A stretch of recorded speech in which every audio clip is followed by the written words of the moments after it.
This week on the College Football Roundup, Michigan hires a head coach, a rivalry ends, the playoffs continue, and so much more. This is the Monday Report, starting now! All right, hello everybody. It is Monday, December 29th, 2025, and this is the Monday Report. I'm your host, H. James K., and this is the final episode of 2025. Man, it has been a crazy year. It is hard to believe this is my, 64th or 65th episode. It's crazy.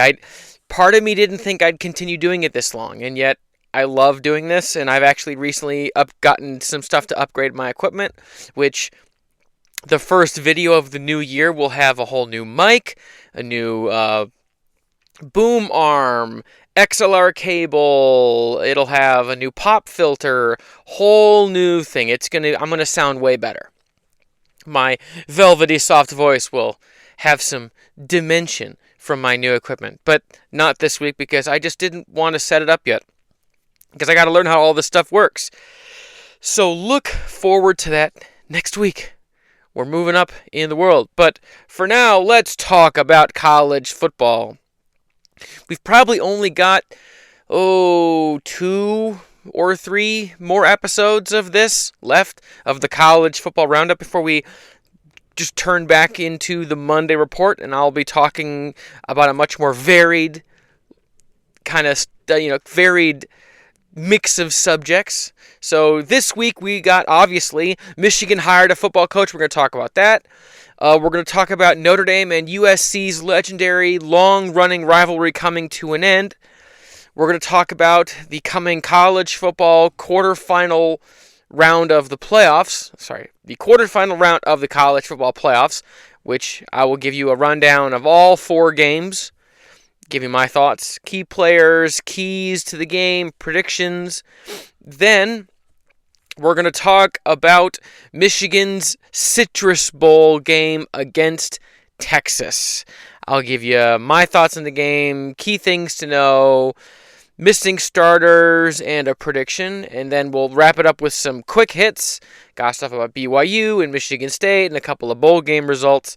And then next I'll give you a little look into other games coming up this week that you can look forward to, in addition to the playoffs, if you want, in my next week's segment. All right, so starting at the top, Michigan hires Kyle Whittingham as head coach. And to tell you how insane it is that Michigan landed Kyle Whittingham, 3 weeks ago, I think it was 3 weeks ago, I gave all of you a hot board. And it was like 23 or 26 names. It was every name I could possibly think of that would be even remotely likely to be the next Michigan head coach. And I'll just read you some names that were on there. So at the top we had Kalen DeBoer, Dan Lanning, Eli Drinkowitz, Clark Lee, Kenny Dillingham, Jeff Brom, Jed Fish, Jason Eck, Marcus Freeman, Jesse Minter, whole varied list of names. Kyle Whittingham wasn't on the list. I spent over 2 hours putting that list together. I racked my brain of anyone I could possibly imagine being Michigan's next head coach, and Kyle Whittingham wasn't even on my radar. I mean, why would he? He had a job at Utah. They had a good season. Why would he be a head coach again? Well, maybe because Utah decided that they wanted to get a little younger at the head coaching position and wanted to go to the head coach in waiting, defensive coordinator Morgan Scalley. So now Morgan Scalley is the head coach at Utah, and Kyle Whittingham was a free agent for all of 3 weeks, and now he's the head coach of the Michigan Wolverines. So Coach Whitt is coming to Michigan on a 5-year deal, paying him $8.2 million average annual value. 75% of his contract is fully guaranteed. So what do we think of this? So Whittingham is making a little more than $1.5 million more at Michigan than he was at Utah. Big, significant bump in pay. He's going to have a significantly larger amount of NIL money, of revenue sharing. He's going to have better facilities, a bigger brand for him to recruit with. And what I think most importantly is a significantly larger pool with which to hire assistants. So at Utah, I mean, I don't want to call them a small market team, but they're not a blue blood. They're a team that was a G5, quote unquote, all the way back in like 2008 or whatever, and 2009, and then they were brought up into the Pac-12, and now they've ridden and won in the Pac-12 and moved on to the Big 12, and now that's where they are. I always thought that they should have been in the Big 10, but we are where we are on that. So it's no secret that Michigan is a bigger job. Michigan is a top 5 job, right up there with Bama, Ohio State, LSU, right up there. Notre Dame, I think, would probably be the other of the top 5. So before we talk a little more about the future, I do want to circle back. This is kind of disorganized, but I'm sorry. But let's talk a little bit more about Kyle Whittingham, shall we? So Kyle Whittingham won 66% of his games as the head coach of the Utah Utes. He went 177-81 as a head coach. He is from Utah. He went to college at BYU. He had a short career in pros, playing in both the NFL from 82 to 84, and then he spent a couple years coaching in college level in 85-86 before he played in the USFL in 87, and then after that he began his coaching career in earnest at like Eastern Utah or whatever, at what I guess you would call the FCS level now, back in 1988. Kyle Whittingham joined the Utah coaching staff in 1994 as what was he? He was the safeties coach, I do believe. And from there, he became the defensive coordinator and the safeties coach. And then he was the defensive coordinator and the linebackers coach.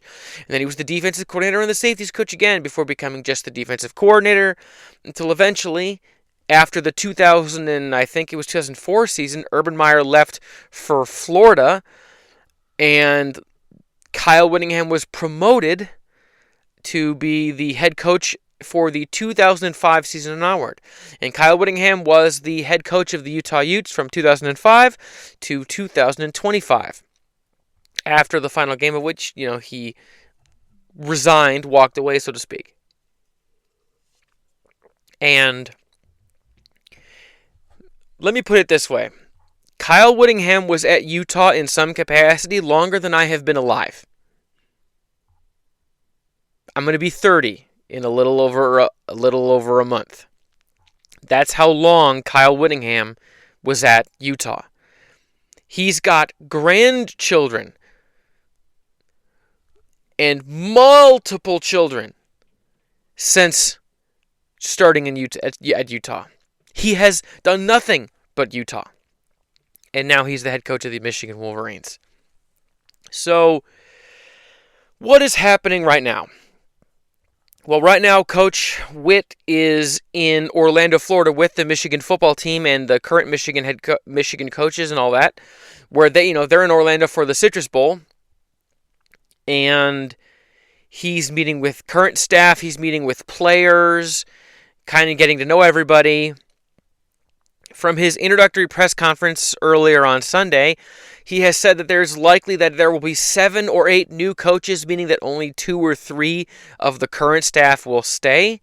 We do know that he talked to Urban Meyer about these things, which leads me to believe that the 2 people who will stay are going to be Michigan running back coach Tony Alford. And something to know, Kyle Whittingham coached with Tony Alford's brother before Tony Alford's brother died. Sadly, I forget his brother's name. I think it was like Alex or Alec or something like that, or Mark. I don't remember. I apologize. But so there is a connection between Tony Alford and Kyle Whittingham in that respect, and obviously Tony Alford coached under Urban Meyer, so Urban Meyer can vouch for Tony Alford, and excuse me, the other coach that I think will be staying, I should say, is newly hired special teams coach Kerry Coombs. Now you might ask me why. He's not really a part of the team. He was just recently hired by Sharon like a month ago. You're correct. But here's the thing. Kerry Coombs coached for Urban Meyer as a safeties coach, DBs coach, and special teams coach at Ohio State, just like Tony Alford was with Urban at Ohio State. And Coombs and Alford were both with Ryan Day at Ohio State, so there is a connection there. And I would almost guarantee that Urban would have vouched for Kerry Coombs, who's known as a great recruiter of defensive backs, and Tony Alford, who's a great running backs coach, one of the best in the country. I can almost guarantee you Urban Meyer would vouch for those two guys. So I think those are the two that will stay. I think Wink, sadly, is going to go. I say sadly because you don't like seeing guys get fired, and as a guy who's been kind of cast off from the NFL, this might be the last job that Wink Martindale has as a defensive coordinator, and you don't like seeing guys get fired. Just like Steve Kasula is likely gone, that's the tight ends coach. Grant Newsome, offensive line coach, is likely gone. Ron Bellamy, wide receivers, is gone. If there was a third coach to stay, it might be defensive line coach Lou Esposito, because Lou Esposito is a good defensive line coach and he's a really, really good recruiter. So if there was a third, it might be Lou Esposito. But like Brian Jean Mary, the linebackers coach, I think he's probably gone. So, and all of them. So I think it's going to be a whole new staff, which is going to be crazy because it'll be the first time Michigan has a truly new staff where there has been like almost total turnover. I mean, yes, there was after 2020, but even more than that, where it's a total culture shift and everything since the transition from Hoke to Harbaugh after 2014. That's what we're talking about here. So, early reception from players. We've had word from some players and some recruits. Bryce Underwood has met with him, and I guess they've had good conversations. Bryson Kuzdal is excited about it. Several of the offensive linemen and defensive linemen are excited because Kyle Whittingham's teams are known for putting linemen on both sides of the ball in the league. So positive receptions. Everyone, it's a new relationship. Everyone's still trying to get to know each other. Everyone's trying to figure out if the dance partner is going to work out or not. So it's early going. Excuse me, I took a drink. But on the staffing side, early indications are that Whittingham is eyeing his former defensive coordinator at Utah about 10 years ago and current defensive coordinator at BYU, Jay Hill. Now, Jay Hill he's part of the Whittingham tree, as I said. He's a well-regarded defensive coordinator. He runs a very exotic kind of 3-4 defense from what I could gather just from watching BYU's game against Georgia Tech, the Pop-Tart Bowl. From just watching that game, it looked like it was a very exotic 3-4 scheme that did a lot of man coverage with a lot of really exotic blitz looks. Now, it wasn't like a rigidly like press man like Don Brown. I want to assuage some of those concerns, but there was a lot of man coverage, but there was some zone. It is but he runs more of a 3-4 defense, and it's a bit of a departure from Wink's really aggressive kind of style. It's different. So but by all accounts, Jay Hill is regarded as a very good defensive coordinator, and we haven't gotten anything firm on that yet, but I would not be surprised if that happens. I think that will get announced before the new year, to be honest with you, next couple of days. On the offensive side, early indications are that Whittingham really, really wants current Utah offensive coordinator Jason Beck to follow him to Michigan. And this is significant because Whittingham's teams were not known for offense. He's a defensive guy by trade. And his teams were not known for offense. They were very much like Iowa. A lot of defense, run the ball, not explosive at all. And after the 2024 season, when Utah went 5-7, Whittingham hired a real offensive coordinator, and he hired Jason Beck, who was the first-year play caller at New Mexico. And Jason Beck came in and he transformed the Utah offense into one of the most explosive offenses in the country, the number 2 rushing offense in the country. They averaged 41 points per game. They were a very potent offense. And I over Saturday to Sunday, I did look into the offense to kind of see what we were looking at. If Jason Beck was to follow Whittingham to Michigan, you could expect a lot of quarterback runs, a lot of speed, smaller guys, but that might just be a function of recruiting. But all exclusively out of the shotgun, lots of 3 wide receivers, but they did use their tight ends. You'd see a lot of play action, misdirection, stuff to put defenders in conflict, that kind of thing. So, a lot of quarterback runs, though. I saw a lot of those. And a lot of them for really big gains with their quarterback, Devin Dampier, who I guess followed Beck from New Mexico. But we just know that there are indications that Witt wants him when it comes to Beck, but we don't know. And if you were to kind of follow the logical of, okay, Beck follows him, then in every likelihood, Utah offensive line coach Jim Harding would follow Whittingham to Michigan as well. And Harding is a really good offensive line coach who is known for really good development. He's very much getting Michigan back on the right track. But nothing has been made official as of midnight, as of quarter to midnight Sunday. So we don't know anything really about the staff as of yet. Now, what do I think of the hire?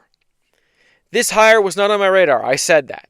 And I really like the hire for what it is. He is 66 years old, which means I bet he's got a maximum of 5 years left and then he retires. If that. Okay. So he's not the long-term solution. Doesn't matter.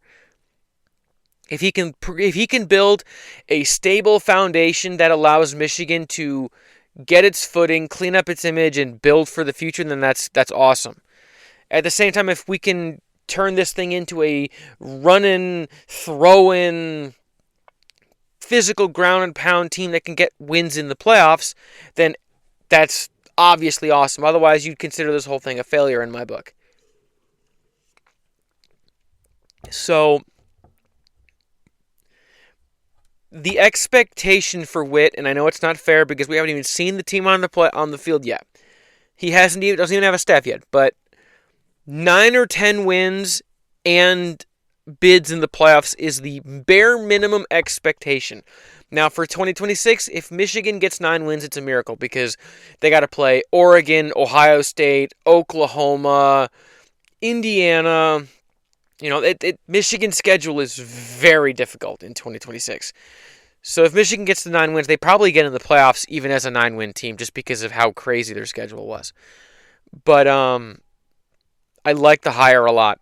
I was really surprised because, Kyle Whittingham was someone that was on the board for the Michigan job after 2014.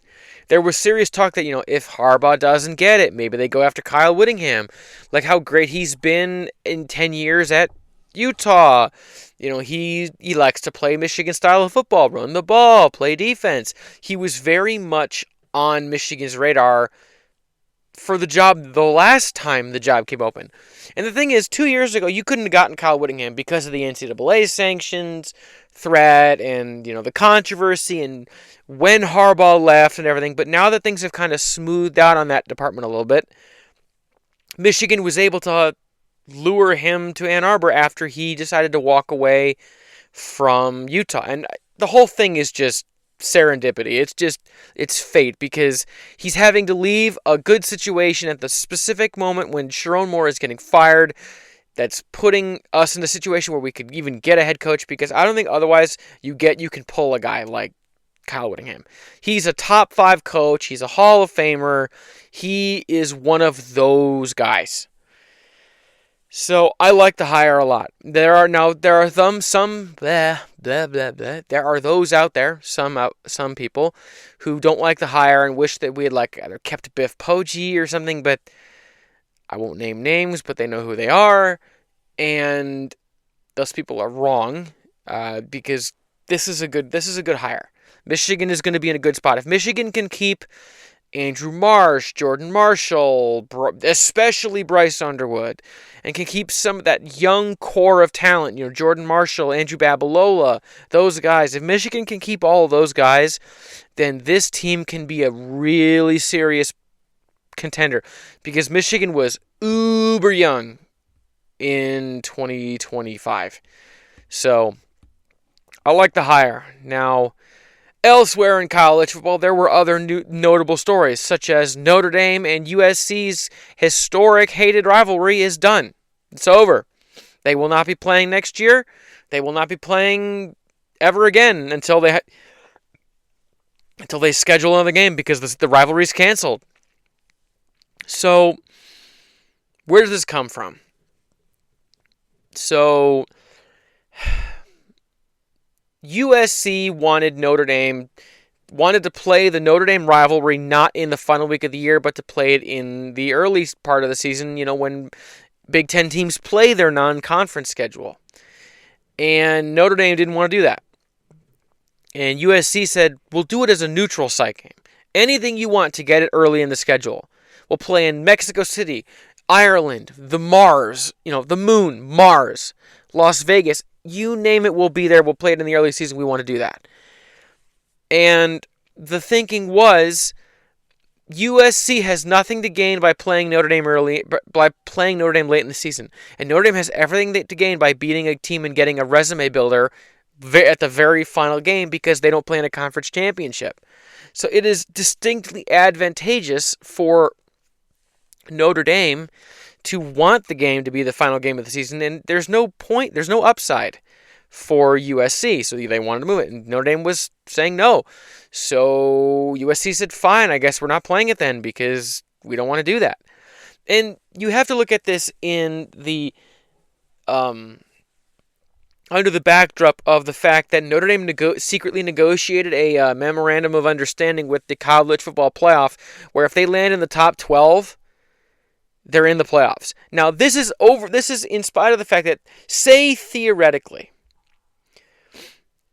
USC is 10-1 going into the Notre Dame game, and Notre Dame is 9-2. Okay? Or better yet, they are 8-3. Notre Dame is 8-3. They got to have a massive upset. And USC is 10-1. And the two teams play and Notre Dame wins, making them 9-3 and making USC 10-2. Well, the two teams, they're close together in the polls, and Notre Dame's got a tiebreaker. So suddenly, instead of putting a fifth Big Ten team in the playoffs, Notre Dame is now ranked in the top 12, so they get in, pushing USC out. What is the benefit of that? Even though USC has more wins than Notre Dame, they played a hard conference schedule. They played more quality opponents. They have more wins, but Notre Dame is in the top 12 because of their upset of USC, so they're in. No questions asked. No other consideration. There's no advantage to USC for that. So they rightfully said, absolutely not. We're not going to play this thing at the very last thing, so you have this last statement game, possibly. No way. The whole thing reeks of arrogance, elitism, and entitlement from Notre Dame. It's disgusting. They want to have their cake and eat it too. They don't want to play in a conference, but they want the ACC to stick up for them. That's not how that works. They were legitimately offended that the ACC was was stumping for Miami to get in the playoffs over Notre Dame. Well, Miami is a charter member of the No, they're not a charter member, but they're a banner member, a flag-carrying member of the ACC. And Notre Dame is like a half credit. They're like a half member. They don't want to be. They don't want to. They want to go out to dinner with you because you'll pay and they'll get a free meal, but they don't want to actually like be in a relationship with you. They want to keep it simple. They just like to go out to dinner. Well, that's not what the ACC is about. So Notre Dame is not a conference team. So them not getting stuck up for by the ACC shouldn't be a problem. But Notre Dame was genuinely offended that the ACC didn't argue for them to get in the playoffs, instead arguing for the conference team Miami. So Notre Dame, they don't want to be in a conference, but they want a conference to stick up for them. And they don't want to play a conference schedule. And they want to be able to schedule their own. They want to be able to book their own schedule, which means that they want to be able to play USC the final game of the year. Absolutely not. That's not how it works. Like I said, you don't get to have your cake and eat it too. In my opinion, the entire Power Four should refuse to schedule Notre Dame out of principle. Cut them out entirely until they humble themselves, join a conference, and act like everyone else, because they are no better. And quite frankly, as we're seeing, the playoffs haven't really missed not having Notre Dame. The sun went up, the sun went down, Notre Dame faded into the background, and instead Miami won their game. Oh, look at that. Miami was actually a playoff team. They were a team that deserved to be there. Do you think Notre Dame is going to beat Texas A&M? Because I don't. But Miami did. Simple as that. So I fully support USC in this thing. There are those who are saying, oh, it's Lincoln Riley running away from competition. No, it's not. This is Notre Dame trying to have it both ways. To have an easy schedule, but to be able to strategically position the games that they think are important to their strength of schedule to the point to help to do the most good for their argument to get into the playoffs. So they can bank easy wins and then try to get like one or two big banner wins late in the year to say, see, we're peaking at the right time and we deserve to get in the playoffs. Forget Notre Dame. We're done. We're done with that. There's no excuse for that kind of behavior. So Notre Dame, they can get lost. Moving on. So the quarterfinals of the college football playoff are upon us. We've got 4 games in 2 days. We got 1 game on one day, on the 31st, New Year's Eve, and then we got 3 games on New Year's Day. We got some real firecracker games that we got going on. On New Year's Eve, we got Miami versus Ohio State. This game will be played at the Goodyear Cotton Bowl Classic at AT&T Stadium in Dallas, Texas. The game will be on December 31st at 7:30 p.m. Eastern Standard Time on ESPN. So Ohio State is favored by 9.5 points over Miami. That sounds about right, considering the talent disparity, theoretically. So that is kind of where I thought the line would kind of stand. Now, admittedly, Miami did have an impressive win over Texas A&M. But we'll see if they can, hang with a really talented Ohio State team. So key players. For me, Miami's key players are obviously quarterback Carson Beck. If Carson Beck can have a good game and limit turnovers, I think they got a shot. If he has one of his games where he plays kind of and turns the ball over 1 or 2 times and gets sacked a couple of times, then they'll lose. That being said, the second quote-unquote key player that for Miami is their entire offensive line. If the Miami offensive line can do to Ohio State what they did to Texas A&M, which is create running lanes and run the ball, they can win. The team, much like with Texas A&M versus Miami, the team that runs the ball and limits mistakes is going to win this game. It isn't going to come down to who can throw the most yards. It's going to come down to can you run the ball and keep things going. Because it's going to be ugly, low-scoring, slug it out, drag out kind of fight. And there is a hidden thing to this. Miami and Ohio State played in the BCS National Championship back in like 2002, and Ohio State won that game. So Miami is looking for some redemption in that regard, which I can't wait for this game. I'm going to be rooting for the U. I think it's going to be great. I'll make sure to wear one of my orange McLaren shirts to support Miami because I don't and really don't want to own a Miami Hurricane shirt. But either way, so in my opinion, the key players for Ohio State. Now, it's not Carnell Tate, it's not Jeremiah Smith, it's not Julian Sayin. For me, the key ones are running back Bo Jackson. Yes, I know. The true freshman running back. Yes, if he has a good game, they're going to win, and it ain't even going to matter what Julian Sayin does. If he doesn't have a good game, then it's going to be really tough sledding because I think that Miami defense is pretty dang good.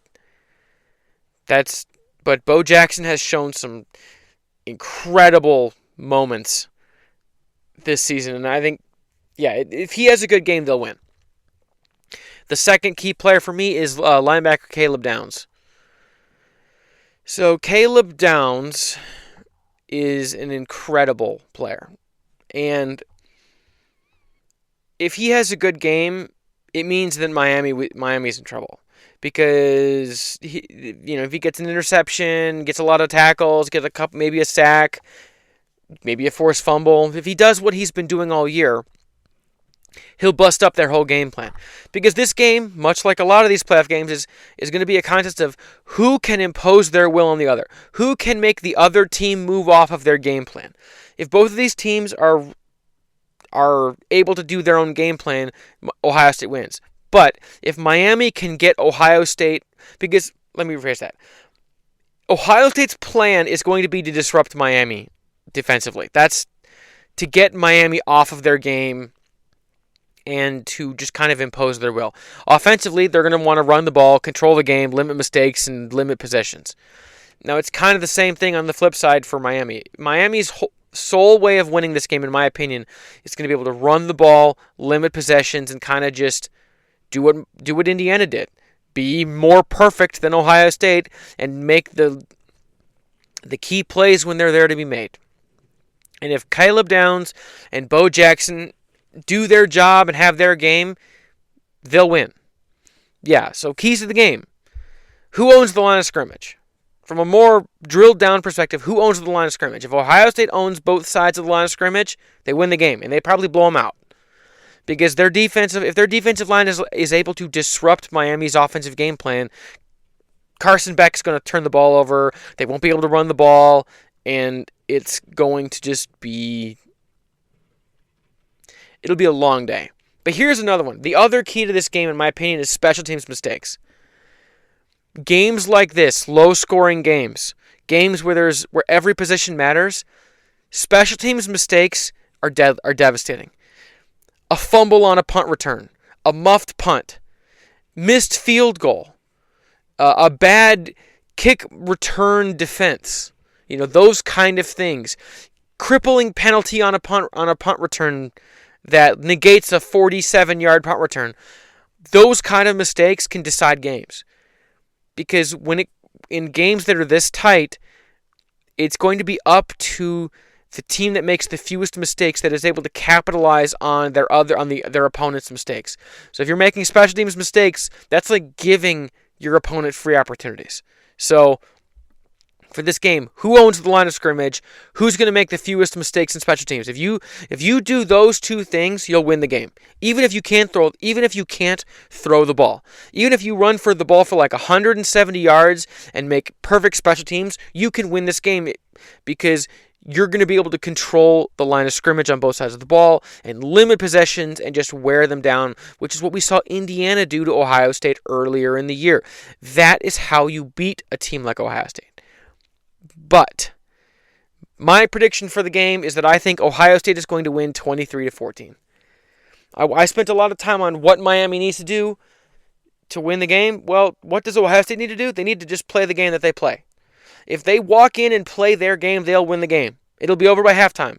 It'll be like 17-0, and then it's like, oh, it's done. Okay. Just finished off some Christmas punch that I was drinking while recording this. Delicious. Have it only once a year. But 23-14 win for Ohio State is my prediction. Moving on, Oregon is taking on Texas Tech. I can't wait for this game. I think this game is going to be so cool. This game is taking place at the Capital One Orange Bowl at Hard Rock Stadium in Miami, Florida, home of the Miami Dolphins and the Miami Hurricanes.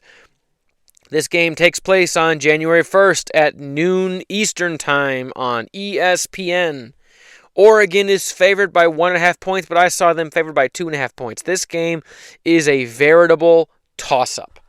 This is two teams that are theoretically super evenly matched, that play kind of similar styles, really talented, good coaching. It's Dan Lanning for Oregon and Joey McGuire for Texas Tech.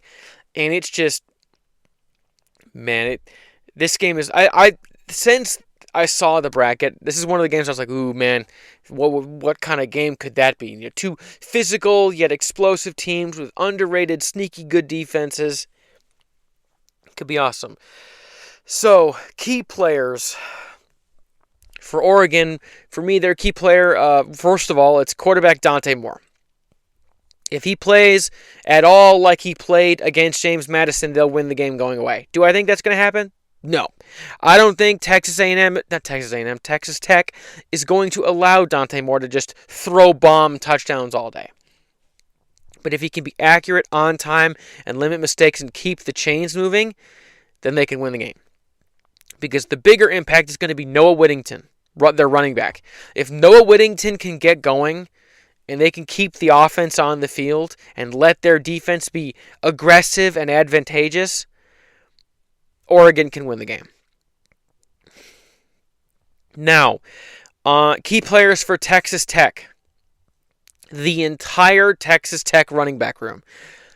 They do very much a running back by committee. They got a lot of different backs with a lot of yards. And if they are able to, if they are able to run the ball as a unit, they will find great success, because as I noticed, their quarterback is good, but he's not like, ooh, wow, 4,000 yards, ooh, 3,800 yards, and 30. He's not one of those guys. He has like 2,600 yards. He's got like 25 touchdowns, maybe. It's the kind of thing where it isn't about Texas Tech's quarterback. It's about their running backs, about their running game. So if the Texas Tech running back room can be productive, they'll win the game. Now, the second one for Texas Tech, and this is, I think, is the most important, just because of how important he is to their team, is Jacob Rodriguez, their linebacker. He won multiple linebacking awards this year. He was a Heisman Trophy contender. If Jacob Rodriguez, much like Caleb Downs, if he has one of his big games, he's almost invariably going to have a turnover. He'll have a ton of tackles. If he's having a good game, then they'll win the game. Almost guaranteed, because when he's having a good game, when he is a factor, the whole game orbits around, oh man, we got to avoid Jacob Rodriguez. We got to take care of Jacob Rodriguez. We got to look out for that man. So, keys to the game. Can Texas Tech run the ball? If they can run the ball, they'll win. If they can't, they won't. Simple as that. You could make a lesser argument for Oregon, but I think Dante Moore is a better quarterback. So if Texas Tech can run the ball, they'll win. And the second key to the game, whose defense forces the other one to change the game plan? This kind of works out for this. If Oregon forces Texas Tech to throw the ball, they'll win the game. If Texas Tech prevents the easy stuff from being easy for Oregon and kind of knocks them off their rhythm and makes it difficult for Dante Moore, they'll win the game. You're not going to completely contain Dante Moore in the Oregon offense, but if you can disrupt them and make them give you extra possessions here and there, get an extra punt in the second half that you might not otherwise have gotten, those kind of things, if you can force them to do that, you'll win the game. Now, my prediction, I think this game is going to be ridiculous. So I'm predicting that Texas Tech is going to win 32-31. And that 32-31 is going to be late. It's going to be in doubt until the final seconds. And it's going to be flippin' awesome. Now, the next game is Alabama versus Indiana. This game is taking place at the world-famous Rose Bowl in Pasadena, California.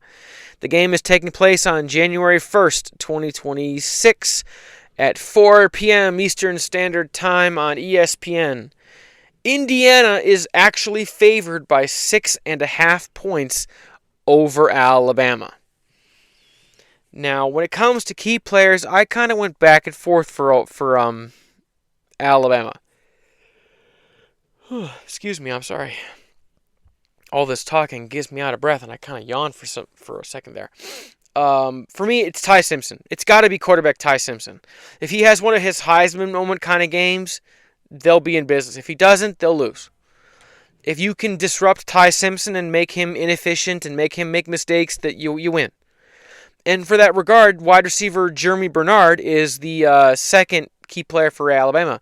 If he's having a big game, their offense is working, they're able to throw the ball, they're able to stay on time, because running is not really an emphasis for a Kalen DeBoer team. So, it's one of these things where if those two are having a good game, then Alabama's in business and they're going to dominate the game and win. If they're not, they won't, because they don't really run the ball super well. And if they can't throw, then they'll be in serious trouble. Now, for Indiana, obviously, Heisman Trophy winning quarterback Fernando Mendoza is a key player. He's not the sexiest guy stat-wise, but he just flippin' wins. So, if he has a good game, and now we have to be specific. What is a good game for him in that situation? Now, you might think, oh, video game numbers, 300 yards, 5 touchdowns, blah, blah, blah. No. If he completes 78% of his passes, throws 2 touchdowns, and gets about 230 yards, that's enough. If he's efficient and mistake-free and gets them a handful of touchdowns, that's all that it's going to need. That's all Indiana will need, because that defense is nasty. Speaking of defense, the second key player for Indiana is linebacker Elijah Hardy. He's everywhere for them. Interceptions, tackles, sacks, tackles for loss. He does it all. He's the heart and soul of their defense. And you're going to see a trend. Linebackers. If linebackers have a good game, in my opinion, defenses win. When linebackers are having a bad day, that's when because yes, if you dominate on the line of scrimmage, you can disrupt a lot.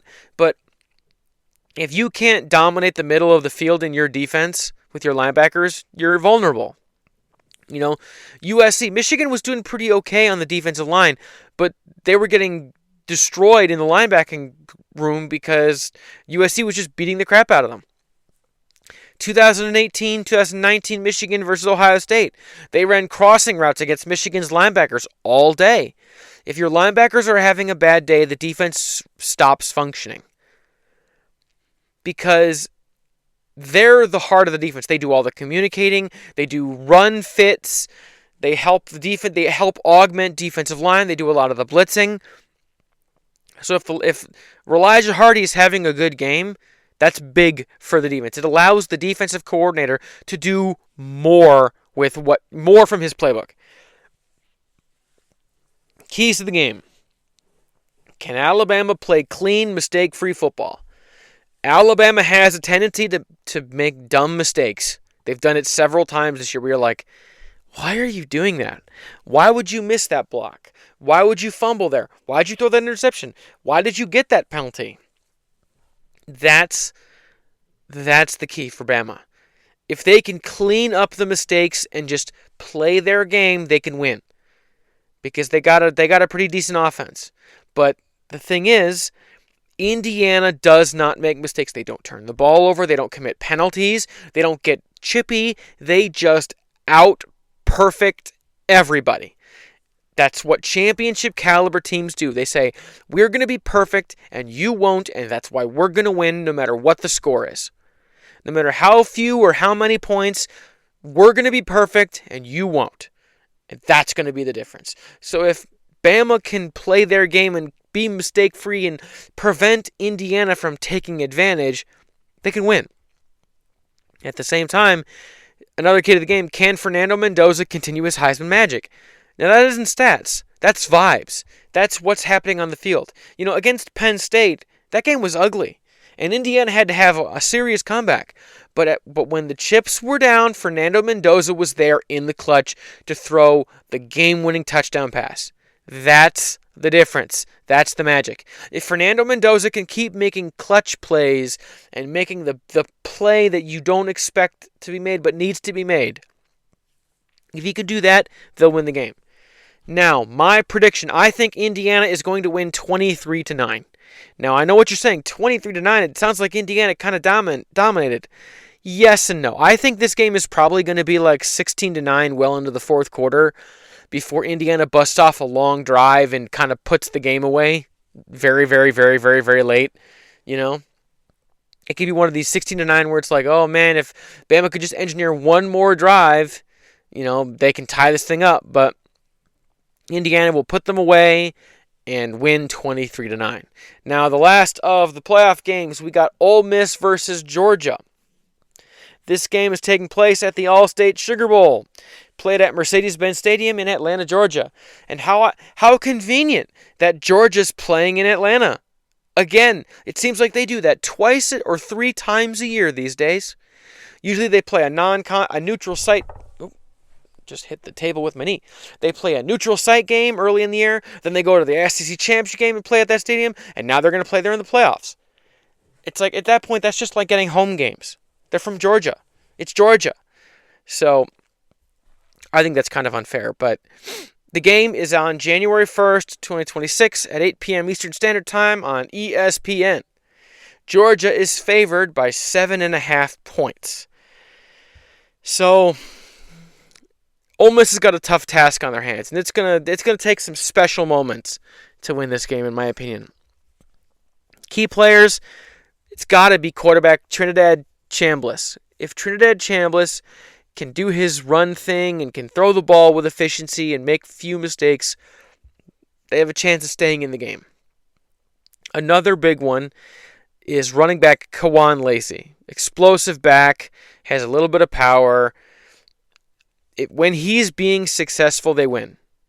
That's the big one. If because this being a Lane Kiffin offense and he being a mobile, and Chambliss being a mobile quarterback, the QB run is very important, and play action and getting the quarterback out in space. And if Kawan Lacey isn't having a good game, it's harder to do those things. So if Kawan Lacey is having a big game, or not even big game, an efficient game, where even if he's not getting 27 touches for 170 yards, if he gets like 17 touches for 115 yards and a touchdown or 2 touchdowns, if he's having one of those kind of games, that can help open the rest of the offense up for Trinidad Chambliss, because you got to pay attention to a guy like him. So those two, I think, are going to be really the deciding factor for Ole Miss. Key players for Georgia. I went a little different on this one. I'm not a super huge fan of Gunnar Stockton, the Georgia QB, so I picked wide receiver Zachariah Branch. Now, I saw this kid at USC when he was playing for Lincoln Riley, and he's really talented. But, like always, he went to Georgia, and they don't really throw the ball, so he's just been kind of wasted. But I've seen him be a game wrecker, and if he can kind of have one of his I'm taking over moments, they'll have no trouble with Ole Miss. And the same, to that effect, running back Nate Frazier is my other key player. If he is efficient, if he's having success, there's no way that Georgia loses. Because they play smothering anaconda, strangle you to death kind of football. Defense, few mistakes, run the ball. So, if he's having a big game, it's a wrap, Keys to the game. Can Georgia be explosive on offense? I mean, that's a big question. Can Georgia be explosive? We haven't really seen a lot of that this year, but they might need to. They might need to be in certain. What if it gets to be a shootout? What if they need a lot of points and a lot of yards? Can they be that kind of team? Remains to be seen. The other key to the game: can Ole Miss protect Trinidad Chambliss? If they can keep him upright and let him run the offense as he runs the offense, they can win. If they can't protect him and they keep moving him off his spot and making him uncomfortable and making him think about the pass rush, the offense will sputter. It will have serious trouble maintaining momentum and getting in a flow, and that will be that. You know? So my prediction for the game, I have Georgia winning comfortably 35-16. I don't think this game is going to be close. I think this is going to be very much be a game where it's like, oh, Georgia wins, and you just kind of know by the middle of the second quarter, you know? Moving on from the playoffs, let's talk about the Citrus Bowl. So Michigan is taking on the Texas Longhorns in Orlando in the Citrus Bowl on New Year's Eve. Texas is currently favored by 7.5 points. On the quarterback front, both Arch Manning and Bryce Underwood will be playing. Considering Arch Manning, we know, is coming back to Texas, and it's assumed, knock on wood, that Bryce Underwood will be coming back next year, and if not, he's still playing in the game. We know this. He didn't jump in. He hasn't announced that he will be jumping in the portal. So, the two quarterbacks will be playing, which means, we'll get to see what Bryce Underwood looks like after 15 more bowl practices, So with Sharon Moore's firing, Biff Koji it will be and has been acting as interim head coach, and he will be the interim head coach for the game. And then after the game, obviously, he will make way for Kyle Whittingham. But Steve Kasula will be calling plays for the Michigan offense because Michigan offensive coordinator Chip Lindsey has departed to take the same job at Mizzou. So I do not begrudge Chip Lindsey for taking that job. I don't. Because, the writing was on the wall. He wasn't going to get retained by a new coach. Even though I was kind of intrigued to see what his offense would have looked like without Sharon Moore. But it is what it is. So Steve Kasula, who is the tight ends coach, and he was the offensive play caller last year for the ReliaQuest Bowl, he will be calling the plays in the bowl game on the 31st. On the Texas side, on the Texas side, head coach Steve Sarkisian has fired their defensive coordinator, Pete Kwiatkowski, I think is what his name was. We talked about this last week. Well, they've hired Will Muschamp to be the new defensive coordinator. But he will not be calling plays for the bowl game because he obviously has not installed his defense yet. So they have an interim guy named Johnny Nansen, who is the co-defensive coordinator. He is going to call the plays for the Texas Longhorns defense. Now, let's talk about missing starters. As it has been reported, Texas has like 20 opt-outs or 25 opt-outs. Most of those guys are depth guys. It happens. But they do have at least 5 starters from the Texas defense that have opted out. Linebacker Anthony Hill Jr., defensive lineman Ethan Burke, safety Michael Taffy, hybrid linebacker and edge Trey Moore, and defensive back Jalen Gilbo. Those 5 have opted out. Now, admittedly, I'm pretty sure all those are for the league. I know Michael Taffy is. Michael Taffy, I would be shocked if it wasn't for the league because he's just that good. But either way, those 5 guys on their defense, that's a definite defensive lineman, a hybrid linebacker lineman, a safety, 2 defensive backs, and a linebacker. That's all 3 levels. They're missing at least 1 starter from all 3 levels, but more than 1 from 2 levels. So it'll be interesting to see what the Texas defense looks like in that condition. But who knows? You won't know until the game is played. On the Michigan side, Michigan does have 3 starters that have opted out and another starter that is no longer with the team. So edge Derek Moore has declared for the draft, as has Jayshon Barham, I do believe. I know he's opted out. And offensive lineman Giovanni El Hadi has also opted out. The one who is no longer with the team is linebacker Ernest Hausman. Now, Ernest Hausman is from either Ghana or Nigeria. He's from Africa. His parents are still alive in Africa. And during the offseason, he went to during the before the season. He went to Africa to visit his family. He didn't even know his parents were still alive because his parents had like HIV or some disease that that forced them to give him up and everything. So he's been with a white adoptive family in Nebraska ever since. And well, he went back, and from all accounts, it looks like it really changed him.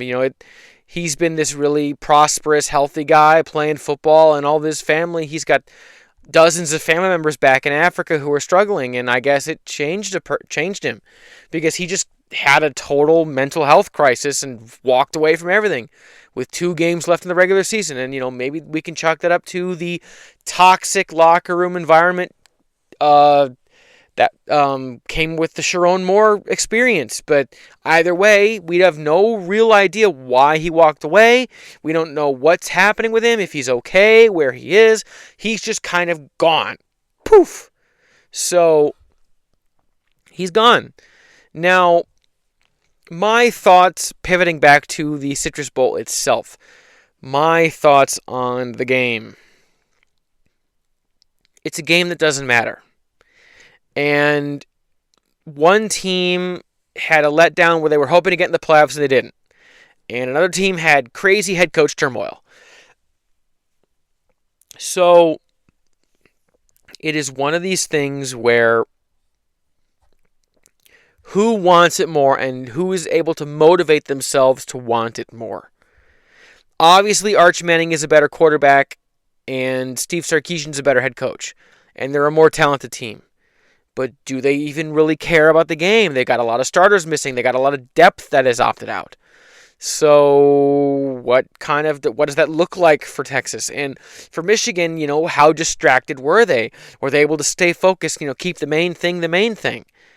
So we just don't know what the game is going to be like. If this had been just a regular Sharon Moore, I'm like, yeah, Texas is going to win, and it's going to blah blah blah blah. But we have no idea what this game is going to be. Who knows? Maybe the Michigan football team just got in the locker room and said, you know what? Let's win the whole damn thing, just out of spite, just to show them.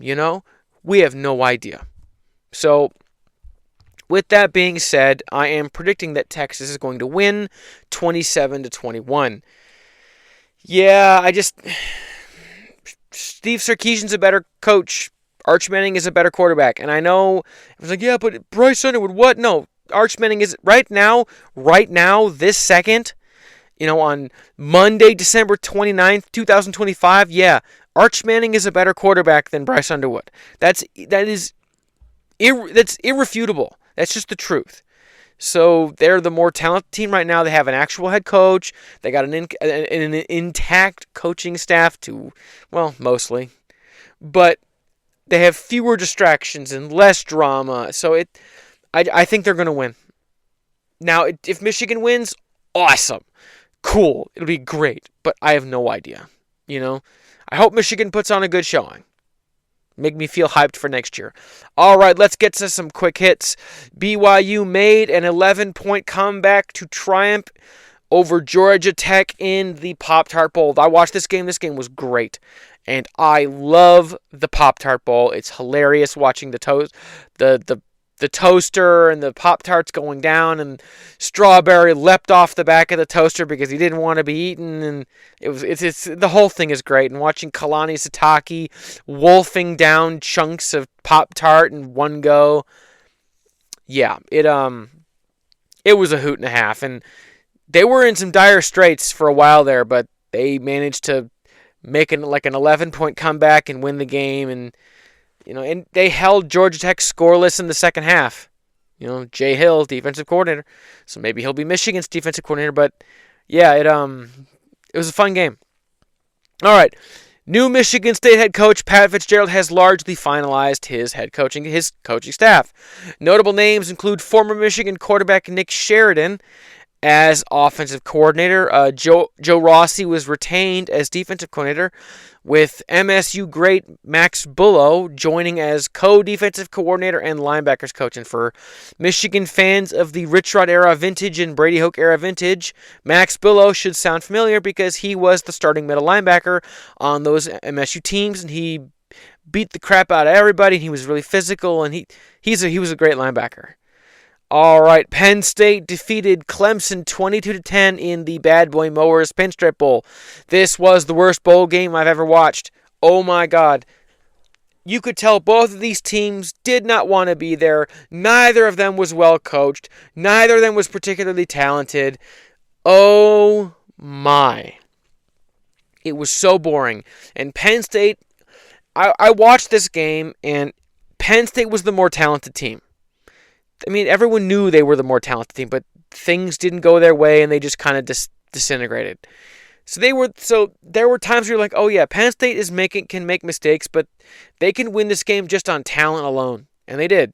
They won 22-10 because they just kind of made enough plays between the strings of bad plays to claw a lead out and win over a hapless, poorly coached Clemson team that it's like, Dabo, it might be time to retire, but I know he's not going to because he's Dabo. All right, Houston defeated LSU 38-35 in the Kinder's Texas Bowl. I didn't watch this game, to be honest with you, but it is notable that Lane Kiffin, I guess he was there, but he did not stay for the entire game. He wasn't coaching, obviously, so he stopped by, interviewed with the press, and then he left before the game was even over. But I don't really read into that much. I just think he's got other things to do. By the way, apparently it was a pretty good game, and once again, this continues the whole, everyone says that it just means more in the SEC, and they're just better, and, the best team in your conference would finish middle of the pack in the SEC, and then they go out and then they always lose their bowl games. Like, Houston defeated LSU, and in that same regard, Virginia beat Mizzou 13-7 in the Tax Slayer Gator Bowl. Another game I didn't watch. Another game that sounded boring as hell. Pardon my language. So, yeah, it just, the SEC losing again, more bowl losses. Next week, more like this week, because these all games are on the 30th or the 31st of December. They're all like tomorrow or on Wednesday. Tennessee versus Illinois, the Liberty Mutual Music City Bowl on December 30th. There is USC versus TCU, the Valero Alamo Bowl, on December 30th. Iowa is taking on Vanderbilt in the ReliaQuest Bowl on December 31st. And lastly, Nebraska is taking on Utah in the SRS Distribution Las Vegas Bowl on December 31st. And Utah will not be coached by Kyle Whittingham. They will be coached by new head coach Morgan Scalley. So that might be a game to watch. I'm just saying. All right. For those of you watching, listening on Apple Podcasts, Amazon Music, and everywhere else that podcasts are available, thank you. Please consider subscribing or leaving a like or a review. Spread the word. For those of you watching on YouTube, thank you. Like, comment, subscribe, hit the bell icon so you get notifications, feed the algorithm. Tell people about the channel so we can help the channel grow. Can we get back to 10 subscribers before the new year? Please, let's do this. Hit the subscribe button. Either way, man, I was really hoping not to do another hour-long podcast this week, but here we are. There was a lot to talk about. All right, my name is H. James K. Thank y'all for tuning in. Until next time.